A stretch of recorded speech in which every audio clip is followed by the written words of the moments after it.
Hello, friends.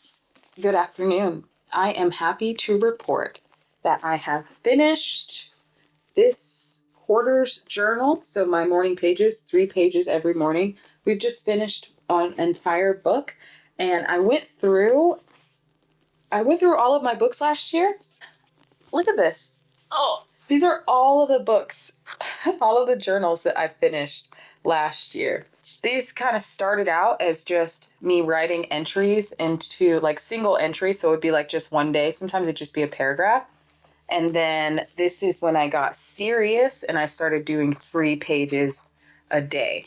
So that this was probably like maybe like the first of the year to April. I think it took me this long to finish this one, and I was just doing like daily ones. And then these, I just kind of bang through because you're doing 3 pages every morning. So you make room, you go through them, and like, wow, that's a lot of writing. Sometimes I'm a little scared because I go back and reread stuff, and I'm like, dang, that's a fantastic idea. What if I'm writing down all of my good ideas and they're like trapped inside of my journals and they're not like anything is being done with them? So I think I need to schedule like regular reviews so that I'm not leaving anything to the wayside because there's some like really cool ideas in here or like cool concepts, things that I've figured out. And then always the thing that's most interesting with me with journaling is how many times I solve problems for myself and then I forget about them. And I think that I'm experiencing something for the very first time, and I'll go back and I'll read my journal. I'm like, no, you were actually experiencing something very similar to this February of last year, and here's how it turned out. So it gives you like perspective and range, so it doesn't feel like you're dealing with everything for the very first time. There's continuity when you're writing. So if you haven't started journaling yet, please respond in the comments with what is holding you back from starting journaling. So why have you not started it yet? Just let me know. Maybe there's something that I can help you out with to get over that hurdle because it's extremely beneficial now that I think about it. I started doing the morning pages right after my brother died when I couldn't create anything and it felt like I was like creatively constipated. And I read this book called The Artist's Way by Julia Cameron. And one of the tools to become unblocked is your morning pages, 3 pages a day. And you don't think that it's working. You're like, nothing is working. Whatever, I'm just writing these stupid pages. And then one day you wake up and you realize that if you've posted a video every single day this month, and you're like, oh, okay, I'm in it. I guess that means I'm not blocked creatively anymore. So those realizations are really cool. Running behind today, but that's okay because we're going to go ahead and get started. Part of what threw me off is I realized that I finished my journal, and I think this is going to be our end of journal, which is just going to be the journal that I use when I finish a book and my new journal hasn't come. So I ordered my new journal that's beautiful and custom to me. I can't wait to show you guys. But this is the one that I created last year, and it's so cool. Look how cute it is and simple. Just do on it because Deja does it. Just do. And I'm so obsessed with this. I forgot how cool this is. Like, look at the little doodles in here that I drew of the cats and stuff, and just sweet notes, little like notes of encouragement to yourself. It's just fantastic. And I'm so excited. Even though this journal is going to be my journal for maybe like a week or so, it's still really cool to see something that you've created in your hands, like the physical form. This is so neat. And it smells good because it's part of like a take care of yourself kit that I was creating. And so it's been like locked up with the candles and it smells great, which is completely off topic, but I'm excited for the very short-term relationship that I will have with this journal. I'm probably going to finish my 3 pages a lot faster than I normally do simply because this is an A5 journal and this bad boy, which I normally write in, I lied, this is an A4. This is A5. This is A5 journal. This is an A4 journal. So a lot less writing real estate. So that will be interesting. Overall, I've already started my water. It's 3:14, not gonna lie to you guys. And this is my first container. So not ideal, but this morning was not ideal. But that's okay because we're gonna get back on the train. We don't have to throw the whole baby away. We can find joy in the moments that we have. Today we met some more with Buddha, and we met with Buddha and we discussed the importance of recognizing that all things are conditioned to be impermanent. And because we recognize impermanence and we give it the respect that we should, then we're able to actually pay attention in the moment.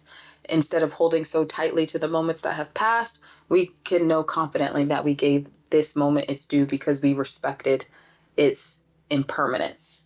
That it won't last forever. Everything is impermanent. Your belief system, your friends, yourself, it's all impermanent. So why not treat it with loving kindness and respect while you have it? The Buddha recommends that we recite 5 remembrances every day. And the 5 remembrances are: I am of the nature to grow old. There is no way to escape growing old. I am the nature to have ill health. There is no way to escape having ill health. I am of the nature to die. There is no way to escape death. All that is dear to me and everyone I love are of the nature to change. There is no way to escape being separated from them. My actions are my only true belongings. I cannot escape the consequences of my actions. My actions are the ground on which I stand. I think this one's really important because I find that oftentimes when we get stuck, that last one in particular, my actions are my only true belongings. I cannot escape the consequences of my actions. My actions are the ground on which I stand. A lot of times when we feel slighted, we feel like someone is getting away with something. Like, why does this person keep getting away with this? And what I have found is that no one gets away with anything. Even the people that you think are getting away with something, who you know are baddies, who you know are benefiting in some way, shape, or form through the oppression of other people, no one gets away with anything.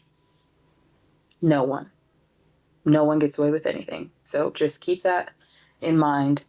You don't need to wish that somebody would get what was coming to them. You don't need to waste time, your very, very finite time, on being angry or bitter or upset, because no one gets away with anything. And whether you know it or not, they're serving the time, they're serving their sentence. Whether you know it or not, in some way, shape, or form, it is happening. You might not be able to see it. It might not be the outward expression of a sentence with which you would like, but it's there. It's there, 100%. It's happening. So we're going to be moving forward through this day, making sure that we pay attention to the impermanence of things, even situations, stress that we're feeling. It's impermanent. It's not going to last forever. We're going to get some journaling in, and then we're going to do some outdoor workouts. I'm going to try and skate by the riverfront today. That would be quite lovely. It's been a minute since I've done that. And oh, the skin. Can we talk about how like the skin is clearing up? Your girl's narrowing down that face care routine, and we're getting there. Next, we'll like work on the dark marks and stuff that are happening, but it's really important to me to like not use any filters and not do any color grading or anything like that. I think on my content going forward, which is just like, I don't know. I get it. Like you want to have like this polished look, but I feel like I just want to do a small part of showing that people are still people. And, that might change. But for right now, I think it's important that you're able to see me as I am. And, maybe hopefully that will also allow you to feel comfortable in showing yourself as you are. I'm so sketched out about like this addiction to like filters that we have, or I never want to meet anybody in real life and have them go like, oh, I want them to be like, oh my goodness, like you look like you. You look like the person that you're portraying yourself to be. I just want to feel good and take care of myself and not worry about like covering myself or adhering to some like crazy ass beauty standard that has nothing to do with me. So all this to say, we are loving ourselves as we are. We are paying attention to things around us, and we are being very, very mindful. I'm gonna get some mindful skating by the river right meow.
Good evening, friends. I'm going to try to go to bed early tonight because like I told you last week, we are resetting the cycle.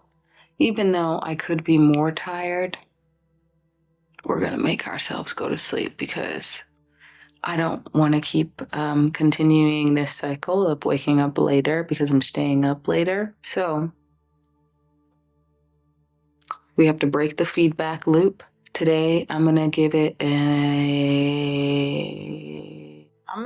8 because there was some sunshine. It started to rain in a little bit of the sunshine, but it was really nice to skate next to the bridge. Workout done, picture done, water done, reading done in the morning. I'm going back and forth with this because though I like getting my reading done in the morning, I really like recapping what I'm reading at night before I go to bed. I somehow feel like me going to bed with the information so close on my brain makes it so that the thought is more concrete versus I find when I read it in the morning, sometimes I struggle to remember what I read. Not completely, but it just doesn't feel as stuck in there, if that makes sense. Versus if I sleep on it the night before, I feel like I've had time in my dream or in my sleep to like mull it over, play around with concepts.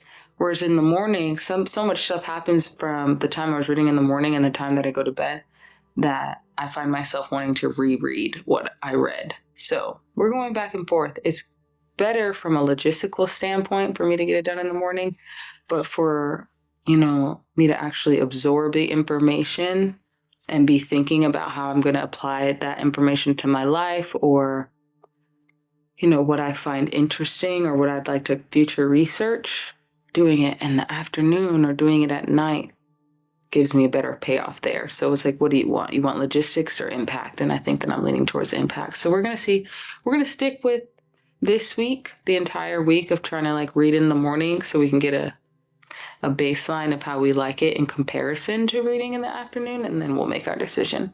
But overall, solid day. Yeah, I think that's it. We're going to try to go to bed early tonight. Day 29 is a wrap. I will see you in the next one.